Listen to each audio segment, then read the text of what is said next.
పెళ్ళైనా పండగైనా వేడుక ఏదైనా పట్టుచీరల ప్రత్యేక వేదిక వారాహి సిల్క్స్. అహ్మదాబాదు విమాన ప్రమాదం ఒక ఘోరమైనటువంటి దుర్ఘటన దేశ చరిత్రలో పెను విషాదాన్ని మిగిల్చింది. ఇందులో ప్రయాణిస్తున్నటువంటి 241 మంది చనిపోయారు. అలాగే ఆ హాస్టల్ భవనంలో ఉన్నటువంటి యువ డాక్టర్లు కూడా ప్రాణాలు కోల్పోయినటువంటి పరిస్థితి ఉంది. ఎప్పుడైతే ఈ ఘటన జరిగిందో నిపుణులు ఒక్కొక్క కారణాన్ని తీసుకొస్తా ఉన్నారు బయటికి. ఏం జరగచ్చు అన్న విషయానికి సంబంధించి 8 టెక్నికల్ టీమ్స్ పనిచేస్తూ ఉన్నాయి. అందరూ కూడా కారణాన్ని వెలికి తీసే పనిలో బిజీగా ఉన్నారు ప్రస్తుతం. నిజంగానే ఈ ప్రమాదం జరిగే సమయంలో ఎప్పుడైతే ఆ విమానం అనేది హాస్టల్ భవనం మీద కూలిపోతూ జారిపోతున్నటువంటి సమయంలో చీఫ్ పైలట్గా ఉన్నటువంటి సుమిత్ సబర్వాల్ అతను వాయిస్ కూడా బయటకు వచ్చినట్టుగా చర్చ జరుగుతోంది. మేడే మేడే మేడే అని చెప్పి 3 సార్లు ఆ వాయిస్ బయటకు రావటం, ఆ తర్వాత ఇంజన్ థ్రస్ట్ అనేది పవర్ కోల్పోయింది, పైకి వెళ్ళట్లేదు, కిందకి జారిపోతున్నాం, ఈ మాటలు కేవలం 5 నుంచి 6 సెకండ్లటువంటి వాయిస్ బయటకు వచ్చిందని చెప్పి పెద్ద ఎత్తున చర్చ కూడా కనిపిస్తుంది. ప్రస్తుతం 2 రకాల రీజన్స్ మీద, 2 అనుమానాల మీద పెద్ద ఎత్తున చర్చ జరుగుతుంది. ఒకటి, పక్షులు ఢీ కొట్టడం వల్ల ఇంజన్ అనేది పైకి ఎగిరేటువంటి శక్తిని కోల్పోయి ఒక టెక్నికల్ సమస్య ఏర్పడి పక్షులు ఢీ కొట్టడం వల్ల ఈ ప్రమాదం జరిగింది అనేది ఒకటి. రెండోది, చాలా అతిపెద్ద బలమైనటువంటి కారణం, అనుమానం, కల్తీ ఇంధనం వల్ల, ఏదైతే విమానంలో యూజ్ చేసేటువంటి ఫ్యూయల్ కల్తీ జరగటం వల్ల ఇంజన్ ఫెయిల్ అయింది. ఈ 2 విషయాల మీద ప్రధానంగా ప్రస్తుతం అనేక రకాల చర్చలు జరుగుతున్నాయి, విశ్లేషణలు జరుగుతున్నాయి. ముఖ్యంగా నేషనల్ ఏరోస్పేస్ ల్యాబొరేటరీకి సంబంధించి ఒక సీనియర్ ఆఫీసర్ ఈ 2 కారణాల మీద కొంత విశ్లేషించి సమాచారం ఇచ్చినటువంటి పరిస్థితి ఉంది.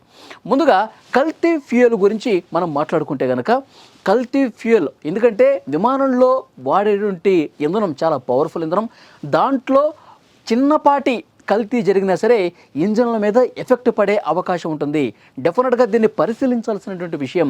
ఎందుకంటే 1,25,000 లీటర్లు 35 టన్నుల బరువు ఉన్నటువంటి ఫ్యూయల్, అది ఒకసారి కల్తీ జరిగితే కనుక ఇంజన్ సమస్య ఏర్పడుతుంది.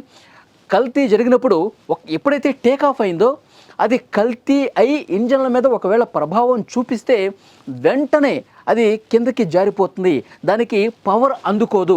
కల్తీ జరగటం వల్ల ఆ థ్రస్ట్ అనేది పవర్ను కోల్పోతుంది, విమానం పైకి ఎగిరే శక్తిని కోల్పోతుంది. ఎందుకంటే ఇప్పుడు ఈ ఇంధనం అనేది 2 ఇంజన్లలో సేమ్ ఉంటుంది. కల్తీ జరిగినటువంటి ఇంధనమే 2 ఇంజన్లలో ఉంటుంది కాబట్టి ఒకటి ఫెయిల్ అయినా మరొక ఇంజన్ని యూజ్ చేస్తారు. మరొక ఇంజన్ కూడా అందుకోలేదంటే అది ఇంధనం ప్రాబ్లమే, ఫ్యూయల్ ప్రాబ్లమే. దానివల్లే 2 ఇంజన్స్ కూడా ఫెయిల్ అయిపోయినటువంటి పరిస్థితుంది. విమానం పైకి అందుకోలేదు, పైకి ఎగరలేకపోయింది, ఉన్న పళంగా కిందకి జారిపోయిన పరిస్థితుంది. సుమిత్ సబర్వాల్ కూడా పవర్ కోల్పోయాం, ఇంజన్ థ్రస్ట్ అనేది దాని పవర్ను కోల్పోయి పైకి ఎగరట్లేదు, మేము కిందకి జారిపోతున్నాం, పడిపోతున్నాం అని అన్నాడంటే కనుక ఇది చాలా సీరియస్గా ఆలోచించాల్సిన విషయం. ఇంధనం కల్తీ జరిగి ఉండొచ్చు. కల్తీ జరగటం వల్లే, ఎందుకంటే 2 ఇంజన్స్ మీద ఒకేసారి ప్రభావం పడిందంటే కనుక ఇంధనాన్ని అనుమానించాల్సినటువంటి అవసరం ఉంది అని చెప్పి ఆ ఆఫీసర్ చాలా బలంగా నొక్కి చెప్తున్నటువంటి పరిస్థితి. ఇంకొకటి, పక్షుల గురించి చెప్తున్నారు. ఒకవేళ పక్షి ఢీకుంటే ఒక ఇంజన్కి సంబంధించి ప్రాబ్లం వస్తే కనుక ఆ ఇంజన్ మీద ప్రభావం పడి అదేమన్నా ఫెయిల్ అయ్యే పరిస్థితి ఉంటే నెక్స్ట్ ఇంకో ఇంజన్ అందుకుంటుంది. 2 ఇంజన్లు ఉన్నాయి. AI-171 ఈ విమానానికి 2 ఇంజన్లు ఉంటాయి. ఒకటి ప్రాబ్లం ఏర్పడితే పక్షి వల్ల రెండో ఇంజన్ వెంటనే అందుకుంటుంది. వెంటనే అందుకుని పైకి ఎగిరేందుకు దోహదపడుతుంది. పైలట్లు అలర్ట్ అవుతారు. రెండో ఇంజన్ నుంచి ఆటోమేటిక్గా అది అందుకుని పైకి ఎగురుతుంది, సేఫ్గా గమ్యస్థానానికి చేరుకునే పరిస్థితి ఉంటుంది. ఎట్ ఏ సేమ్ టైం ఒకేసారి 2 ఇంజన్లు పక్షులు ఢీకొనే అవకాశం లేదు. కాబట్టి ఒక ఇంజన్ని ఢీకొని ప్రాబ్లం వస్తే రెండో ఇంజన్ సజావుగా నడిచే పరిస్థితి ఉంటుంది. ఒకేసారి పక్షులు అనేవి 2 ఇంజన్లను ఢీకొని 2 ఇంజన్ల మీద ఆ ప్రభావం పడి ఆగిపోయే పరిస్థితి ఉండదు. పక్షుల గురించి ఆలోచించాల్సిన అవసరం లేదు.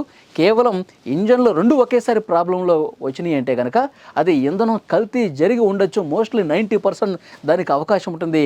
చిన్నపాటి కల్తీ జరిగినా సరే ఇంజన్లలో ప్రాబ్లం అవుతుంది.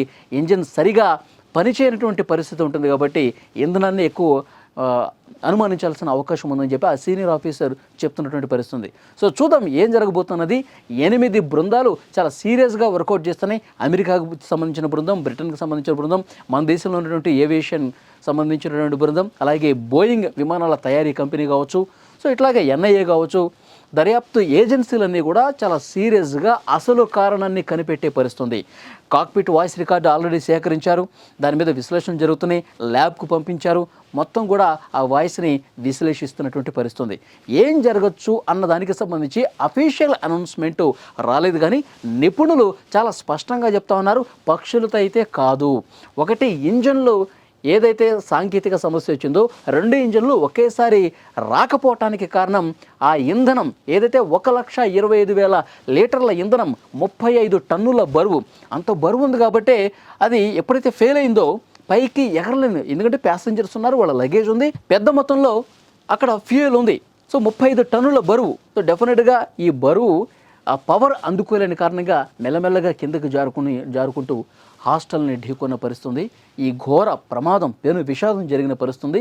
ఇప్పటి వరకు 275 మందికి పైగా చనిపోయి అతిపెద్ద విషాదంగా దేశ చరిత్రలో మిగిలిపోయినటువంటి పరిస్థితుంది. సో చూద్దాం, అసలు కారణం అనేది ఒక వారం రోజులు బయటకు వస్తుంది, అప్పుడు మళ్ళీ విశ్లేషించుకోవాల్సినటువంటి అవసరం ఉంది. ఈ వీడియోకి సంబంధించి డెఫినెట్గా మీరేమనుకుంటున్నారో కామెంట్ రూపంలో తెలియజేయండి.